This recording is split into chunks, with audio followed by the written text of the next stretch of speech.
Yesterday, Kevin and I warned you about the pitfalls that human emotion can produce when trading and investing. Did you listen? Did you take control of your mind? Or did you allow your primal fear and your herd mentality to scare you out of your positions? If so, your mental matrix may have an error. You must flip your view on the market upside down. The moment that you are most afraid, and the moment that you want to click the sell button the most, is usually the best buy opportunity.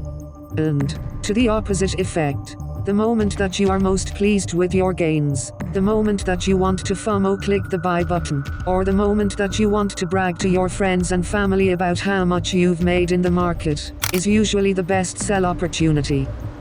Reverse your mindset. Take control.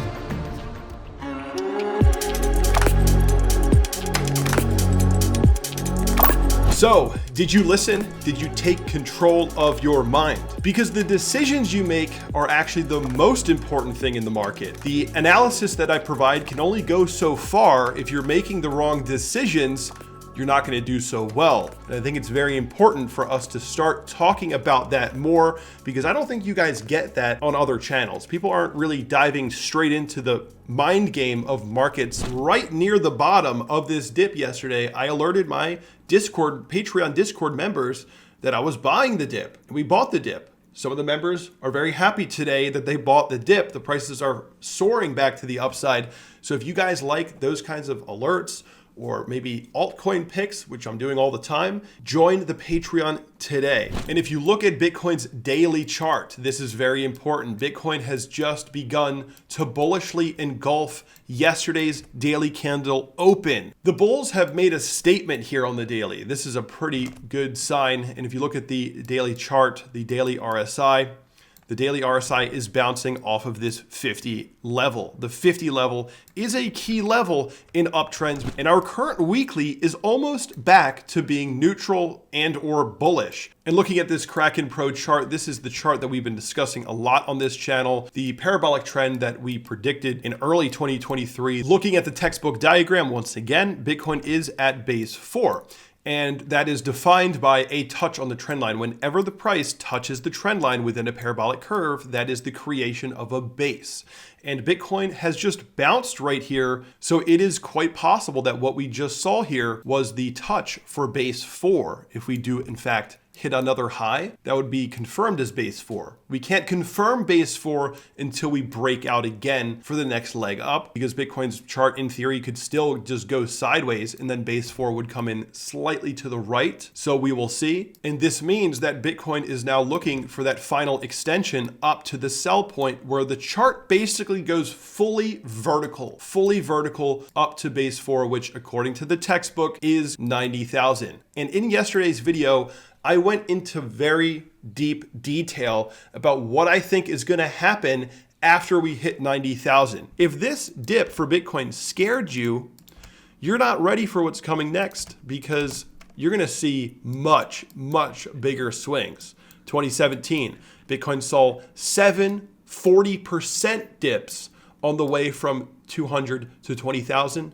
40% dips.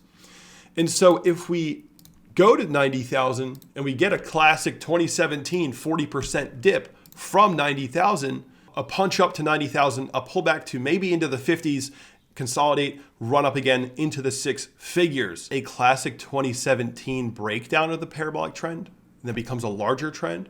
Well, during that moment, your portfolio would drop in half. So if you measure a classic 2017 dip, brings you down into the 50,000 range. A lot of people are not ready for that.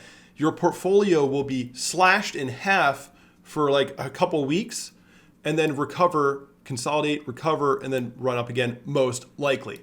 Again, it's not a guarantee. This is just sort of my current expectation, a longer consolidation after hitting a vertical target of 90,000 on this run. I mean, it would be healthy and it would make sense to wash the market a little bit, scare people out, let coins change hands, let the strong hands maintain the market, continue to accumulate, let the weak hands, the retail traders who can't handle any volatility, they'll leave the market, and then FOMO again at higher levels, most likely. So that is the long term. We've discussed that already. A lot of people underestimate the MACD entirely. It is actually a leading indicator oftentimes, because what you can find on the MACD histograms specifically, not the MACD cross ups, not the MACD cross downs. I don't even care about that very much. The cross ups and cross downs just confirm momentum. The actual momentum shifts are the key signals where you get, positive momentum to negative momentum, positive momentum to negative momentum, and here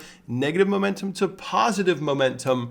Those negative to positive shifts are usually the best long signals, and the positive to negative shifts are usually the best sell signals. Though, of course, it doesn't mean that the price is going to go down when you get positive to negative momentum shifts. It means, at the very least, just momentum slows when you go positive to negative on the histograms. Momentum coming up quick, slow, and that's what the MACD is telling you. And if you're in a bear market, well, you got to be careful, because those negative momentum shifts often do show a bit of a leading indicator of a dump at some point, right? So usually it's more of a momentum signal than a directional signal. So keep that in mind. In a bull market, these negative to positive momentum shifts on the MACD, on the daily here, usually a good signal to go long. And we want to see the positive momentum continue to build into a cross up, and that will confirm the momentum. And once again, if you just look at the weekly chart and you draw your parabolic curve, this is looking fantastic. Just like I've been telling you guys in all my past videos, all these kinds of swings are possible. It's still a parabolic trend. We could have went all the way to 55. I mean, honestly, we could have went to 53,000, and if we wicked up like this, it would have still been a parabolic trend. And I know a lot of people would have called me crazy if I had said, guys, it's still a parabola when we're at 53,000. But again, if you just get that wick up, that support back up, you're still in a parabolic trend. If you join Patreon, be sure to connect to the Discord in the apps tab in Patreon so that you can get into the VIP chat. You can only get into the VIP Discord chat by joining Patreon. So join today. I'll see you guys in the Discord. Peace out.